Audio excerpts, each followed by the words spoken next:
My mom demands that I pay for her children's college after she and her husband kicked me out of the house after they got married so that they can save their resources and spend it on the deserving kids. But now that I refuse for all they have done to me, they're both mad and claim that by refusing I'm not any better than them. So for context, my mother had me when she was 20, and my biological father was never in the picture for me. My mom told me that he had never wanted to have kids with her, and since they were just together for a couple of months at a time when she got pregnant, she had given him the choice to leave, and he had taken her up on that offer. She told me that her breakup with him had been quite bitter, so she had decided not to take any child support from him, and he hadn't been willing to offer any either. So it was convenient for both of them to just never speak again. Thankfully, my grandparents were very supportive and were always there for her. That's how she was able to complete her education and then get a job. She dated a couple of men when I was younger, and then when I was around 8 years old, she finally started dating Harry. She used to work with him at some point, and they dated for almost 3 years before she got married to him. Harry and I got along well enough. It was not like he and I were super attached to each other, but he didn't hate me, and we were just cool with each other's presence in the house. 4 years after they got married, my mom got pregnant, and everyone was really happy about it, including me. In hindsight, I probably should have seen what was going to happen in the future, but I was too caught up in the belief that no matter what, my mom would always be there for me.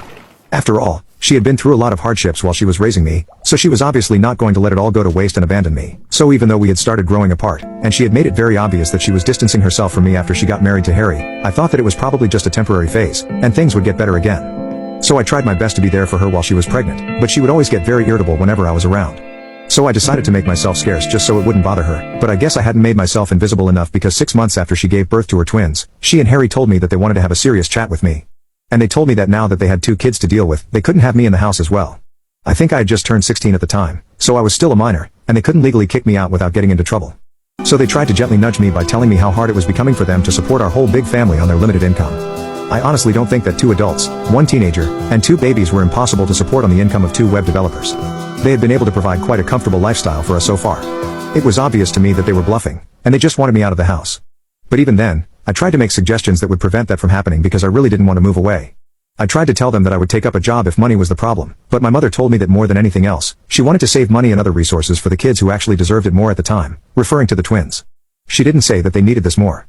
She said that they deserved to stay with them more than I did, and that was all that I needed to hear to help me make up my mind that I needed to get out of there because I was clearly not wanted. They hadn't even told me where I should be going after I left. All they had done was nudge me in the right direction because they wanted me to go, and they knew that I had enough pride to realize that I was not wanted. So their plan worked. Technically, it wasn't even kicking me out in the real sense of the word since they hadn't forced me, but honestly, I would count it as the same thing because they had pushed me into a corner where I had my back against the wall, and I felt like I simply had no other option. After I left that day, I headed straight to my grandparents' place, and they were quite unhappy about what my mother had done but did not cut her off because they still wanted to be there for the twins. My grandparents were getting old, so it was obviously not an option for me to rely on them financially, and I had to get a part-time job at 16. I would see my mom and Harry occasionally when they would visit my grandparents with the kids, but they rarely ever asked about me, and even when they saw me around, they were mostly very formal with me. It didn't feel like they missed me at all, and they actually seemed quite happier without me living with them. Even my mother seemed way less irritable than she used to be, and it broke my heart, but I couldn't do anything about it. I stayed with my grandparents until it was time for me to start college, and even then, my mom had nothing to do with me, and I had to rely on a couple of friends to help me settle in my dorm since my grandparents were obviously not young or fit enough to be doing that. I had to take out a student loan, and even for that, I had to ask one of my relatives to be the cosigner because my mom and Harry had declined for the same reason that they had kicked me out, that they wanted to save their resources and their money for the future of their kids since they had the twins pretty late in their lives. I was lucky that one of my uncles had come to my rescue and agreed to be the cosigner as long as I promised him that he would never have to actually pay any money. So I worked throughout college alongside completing my education in order to make sure that I did not end up defaulting on any payments after I graduated and would have a head start regarding money after I started college. I pretty much had no contact with my mother anymore, and even at my graduation, it was just my grandparents who attended. My mom did not even bother to congratulate me then. After I graduated from college, I started working and living separately because I did not want to be a burden on my aging grandparents anymore. It was very difficult for the first couple of years because I did not really earn a lot of money, but I had to cover rent, groceries, utilities, and even start reducing my debt on my income while still making sure that I saved for the future. I think that was what I would actually refer to as limited income, but thankfully, that's not the case anymore. I worked my way up in the company, and it was not easy. It took me a really long time, but I'm in a relatively comfortable position right now. I won't bore you guys with the details, but I'm pretty proud of how far I've come, especially considering the fact that I hardly had any help from anyone. I make a comfortable living, and quite unexpectedly, somehow in spite of not being in touch with me for the past many years, my mom was able to find out about it. So I'm almost 33 now, and I'm working in an upper management position in the same company that I started out in. I received this huge honor of getting promoted about 4 months back, and very few people knew about it because I wanted to keep this private. One of the people that I did tell about this was my uncle because I wanted to thank him for becoming a cosigner on my loan application back when I was struggling to find a way to cover my college expenses. And from what I know, He recently met my mom and Harry at some family get-together and told her to get in touch with me so that she could finally congratulate me after so many years of keeping me away from her because I was finally doing well in life. I'm sure that he had his heart in the right place, but it kind of backfired because she definitely did not reach out to me to congratulate me in any sense of the word. Anyway, the bottom line is that my mom found out, and she recently showed up at my house with Harry demanding to speak with me. I've already mentioned that after I started college, I did not have any contact with her, and once I graduated, I decided that there was no point in hoping that someday my mom might come back to her senses and try to make things right with me. So I blocked her everywhere as well and completely cut her out of my life. She did not seem any worse off either. Honestly, I don't even think she noticed. I hardly kept in touch with anybody from my family apart from my grandparents, who already knew that I did not like talking about my mom. So they refrained from speaking to me about her. As for my uncle, I did not exactly keep in touch with him either. Comment below and I will tag you in part 2. I really had no idea that for the past couple of years, my mom and Harry had been doing really badly financially. I only found out about it recently when they showed up at my house and started telling me about how difficult everything has been for them. The only reason I had even let them in was because I had assumed that they were here to finally make things right with me, but I guess it was just wishful thinking. Instead of congratulating me on how well I was doing, they started off by talking about how they had heard from my uncle that I had received this huge promotion and I was one of the youngest people in such a position in my company right now. They were surprised that I hadn't told them anything about it. It was funny because I was surprised that they had expected me to even talk to them after so many years of no contact, let alone expect me to tell them good news about my life and my career. They even told me that they were quite disappointed that I had cut them out of my life just because they had decided that they wanted to be there for their babies more than me since they needed their time, money, and resources more than I would have as a teenager. They said that they had expected me to be mature about the whole thing and understand why their priorities had changed, but instead, I had started distancing myself from them after I moved in with my grandparents.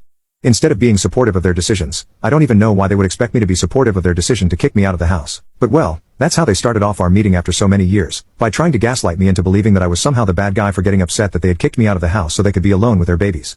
Then they did not even give me a chance to talk about my side of things and quickly moved on to talk about how difficult the last couple of years had been for them. They started talking about how they had started their own business but unfortunately, they had fallen flat on their faces since it had failed to take off. And now they were trying to cover up their losses, but unfortunately, since the twins were also at an age where they needed to start thinking about colleges and stuff, they needed money to cover the expenses of 2 kids, and they needed it ASAP. That's when I finally started to realize why exactly they had come to me, because they needed the money. They wasted no time in getting to the point and even tried to sugarcoat it by saying that initially they had been quite offended when they found out that I had been doing so well and hadn't reached out to them yet, but I could make it up to them by funding my siblings' education. I simply could not believe the audacity of trying to make it sound like they were doing me a favor by letting me make it up to them by covering the college expenses of 2 kids who I didn't even know anymore since I had left them behind in my past. So I immediately told them that I was not going to be doing any of that and it was downright offensive that they thought they could manipulate their way into something like this. I lost my temper with them and I reminded them that they were the reason that I had to pay for college and work throughout my years in college because they refused to help me out financially simply because they wanted to save for the future of their kids since they deserved it more than I did according to their opinion back then. And I had never questioned it nor had I ever bothered them after they made it clear that they wanted to prioritize their twins and not me. But now, since they had chosen who they wanted to prioritize and even kicked me out and refused to stay in touch with me for so many years, they had no right to expect anything from me, let alone financial support. They didn't even have the right to expect me to speak to them anymore. I told them that since they had wanted to save their money and resources for the kids that actually deserved it, they could now use that very same money that they had saved by kicking me out to fund their college expenses instead of trying to emotionally manipulate me. Then I requested them to leave because I was done with this interaction and had nothing left to say to them anymore. It had been pretty stupid of me to allow them to enter my house in the first place, believing that maybe they had finally come to their senses and shown up to apologize to me for how they had treated me for so long. When I started getting at them and telling them to leave, they started getting offended as well and told me that it wasn't like I was all innocent in this situation. Their defense was that back when we had all been living together, I had always been very overenthusiastic and overinvolved in their lives and used to get quite annoying. I don't even understand how that's a real problem that they had with me. I was literally a teenager, and I was only trying to stay connected with my family when they were drifting away from me. Then they started telling me that by rejecting their request right now, I was no better than them because I was forgetting all those years that my mother had supported me and raised me all on her own. This was my opportunity to make it up to her and help her out, but here I was acting all ungrateful and disrespecting everything that they had done for me in the past. I thought that it was insanely dumb for them to bring that up since back then, I was literally a child. There was no way that I could have chosen not to rely on them even if I had wanted to be less of a burden on them. I still would have had to rely on them financially, and it wasn't like they were doing me a favor as soon as they thought that I was old enough to handle stuff on my own. They nudged me into leaving home and essentially just kicked me out and then refused to even acknowledge my existence for almost the next 18 years. Even after all of that, I couldn't understand how they had the audacity to demand that I help them out for everything that they had done for me in the past. Things got pretty nasty and personal in the argument after that, and I started threatening to call the cops if they did not immediately get off my property. So after a while, they did leave, but my mother kept telling me that she had made a lot of sacrifices when she was younger just because she wanted to be a good mother to me, and only once in her life had she ever expected me to understand her situation and allow her to prioritize other people rather than just me. And she believed that I should have been more understanding instead of shutting her out for so many years. And now, apparently, I was the one trying to paint her as the bad guy and not the other way around. It's been messing with my head ever since, and I don't understand if I'm actually the one at fault and ended up expecting way too much from my mother or if she is just gaslighting me. I'm mostly sure that I'm right, but just to be completely sure, I have decided to post on Reddit to ask you guys for objective opinions. Ida for refusing to cover the expenses for my half-siblings to go to college because my estranged mother and stepfather are not doing well financially at the moment. Edit. I have spoken to my uncle and I have told him that what he did was not right or acceptable, even if his intentions were not bad. The impact of what he did was definitely not good. If he had not told my mother about what I was up to in life and given out my contact info and address without my permission, I wouldn't be in this situation at all. He apologized to me profusely and told me that he had no idea that my mother would end up doing something like this because even he had no clue that they were struggling financially. Had he known that, he wouldn't have told them anything about my life. And even otherwise, he acknowledged the fact that it was not his place to talk to my mom about these things, and if we had wanted to sort things out on our own, we would have done so without his interference. I do not plan on cutting him out of my life because after all, it's not like he had his heart in the wrong place. Had that been the case, I would have been a lot more upset with him. But honestly, he just made a mistake. Moreover, he is the reason why I've been able to go to college in the first place because nobody else had been ready to step up and help me out by taking on the responsibility of becoming a cosigner on my loan application except for him. If you think about it, had it not been for him, I might not have been in this position at all. And I don't want to be ungrateful to him, but I'm also not a doormat. So I made sure that I told him that what he had done was not right. I think I struck the right balance, and whatever I did, it was fair enough. Things between us are completely fine. I'm not going to hold this against him because I think in some way, I kind of needed this closure. I have also spoken to my grandparents about what's going on with my mom right now, and they think that I am in the right and have told me that they're going to try and get her and Harry to get off my back. They have always been in touch with my mom because they didn't want to lose contact with their other grandkids, and that's quite understandable. While they can sympathize with what their family is going through, they don't think that what they're putting me through is right or justified. So that's their stance on this, and I think it's fair enough. Update 1. So it's been almost 9 days since I last spoke to my mom, and since then, she has taken it upon herself to constantly remind me of everything that she had done for me right from when I was a baby and email it to me every other day, probably to make me feel like I was indebted to her or something. I don't really understand what the point of any of that was because she was legally supposed to do everything that she did for me. It's not like she did me a favor by raising me on her own, and it's not like she did it for as long as she was supposed to. She did it for as long as it was convenient for her. As soon as I started becoming an inconvenience, she and her husband decided to kick me out under the pretext of saving money and resources for their future and the twins. Well, we are in the future right now, and the twins are grown up, so I think they should rely on themselves and not waste their time trying to guilt trip and manipulate me. I had been ignoring the emails, but a couple of days back, I decided to write back to her, and I told her all of this, whatever I have said in this post so far. Obviously, she did not take it well and started calling me ungrateful once again, and I just told her that she could call me whatever she wanted. It wasn't going to change the facts and the fact that she was a terrible mother and that was the reason why I wanted nothing to do with her anymore. After that, I blocked the email address that she had been sending me emails from, but she just created another one and started trying to bother me again, so I did the same with that one as well, and I'm going to keep doing it until she realizes that I'm not going to sit here and think about her when she never did the same for me. Honestly speaking, I'm really glad that we are having it out right now because I'm sure that it will all be over soon, and I'll have the closure that I need. The only reason I had invited them inside my house and spoken to them that day was because I was still under the delusion that maybe they had changed, that maybe they were here to congratulate me and make things right with me. But speaking to them reminded me that they were the kind of people who were even capable of feeling such things like remorse or guilt or shame.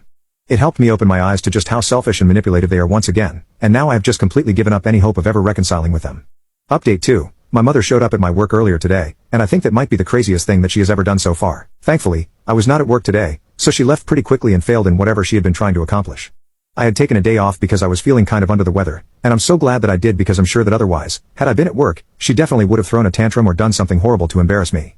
I found out about it when the receptionist called me to tell me that my mom had shown up at work and demanded that she meet me and was refusing to leave even after she had been told that I hadn't even come into work. I was already pretty scared when I told the receptionist that I would speak to her in person because I really had no idea what she was going to do. But when they put her on the phone with me, I told her that I was at home and that if she tried to do anything funny at my workplace, I would sue her so hard that, let alone sending her kids to college, she wouldn't even be able to send them outside of their house out of sheer shame and embarrassment. I think that really scared her because I had tried my best to sound intimidating, and I guess that worked on the other friend. She immediately told me that if I agreed to meet her in person, only then would she get out of my workplace, and I told her that she was in no position to be making demands because I knew for a fact that she couldn't afford a lawsuit on her hands right now. And if things got extreme, even my company wouldn't hesitate to sue her, and that would be a different conversation altogether because they are not going to be as lenient as me. So it would be in her best interest to just leave without making much of a fuss. After I said that, she handed the phone back to the receptionist, and I'm assuming that she left because after that, I did not get any calls or notifications regarding this from work, but it was definitely a close call, and I cannot afford something like this happening again, so I have decided to speak to a lawyer just so I can get to know if there are any preventative measures that I can take. I don't know if this is grounds for a restraining order or not because it's not like she has threatened me, but I'm still going to talk to the lawyer and try and figure something out. Until then, I'm just going to have to hope that this recent interaction was bad enough for her to consider leaving me alone now. Update 3. Hey, so I guess I don't need to worry about whether I should file a restraining order or not since I'm pretty sure we have grounds for it now. Now last week, my mother had shown up at my workplace, and I had somehow managed to get her to get off my back. And then after what happened this week, I think everyone should get a restraining order against her. So a couple of days ago, when I came back home from work, I saw her standing outside my door, and I immediately told her that I was not in the mood to argue with her right now, and if she did not go away, I would call the cops. I even had my phone in my hand, and I was about to dial when she literally came running at me and tackled me to the ground. So my phone went flying out of my hands. She started trying to beat me up, and all this while, she was cursing at me continuously, blaming me for everything that had gone bad in her life. I was taken aback by how psychotic all of this was, so it took me a while to try and fight back. But when I did, it was very easy for me to overpower her because I work out and I'm also a lot younger than her. Thankfully, my neighbors had realized that something was going wrong and had called the cops because of all the yelling and had even come to my rescue themselves. They even held my mother down while we waited for the cops to arrive. When they finally did, I decided to press charges, so she's in a lot of trouble right now, and I have also spoken to my lawyer and have filed for a restraining order against her. From what I know, Harry has left with the kids to be with his parents, and I really don't know if he's going to be coming back anytime soon or not because my grandparents said that after he bailed her out that day, she had been charged with a misdemeanor. Since I was not seriously hurt, he had confronted her about what she had done and said that she couldn't be behaving like this, but she started fighting with him as well. I think she just snapped because obviously, she's been going through a hard time, and she just couldn't accept that I was doing well in my life. Honestly, she's responsible for whatever she's going through right now, and I refuse to feel bad for her. Soon enough, I'll have the restraining order against her, and I had been considering moving out of my house into a bigger one anyway since now I'm earning more. So there is never a better time, and I think I'll finally start looking for options. I really hope that my mother deals with whatever she's going through and tries to be a normal person because it's embarrassing to be related to somebody like that. Even my grandparents have told me that they don't want to associate with her anymore because she had been pretty rude to them as well. So she only has herself to blame for everyone distancing themselves from her. Anyway, that's none of my concern.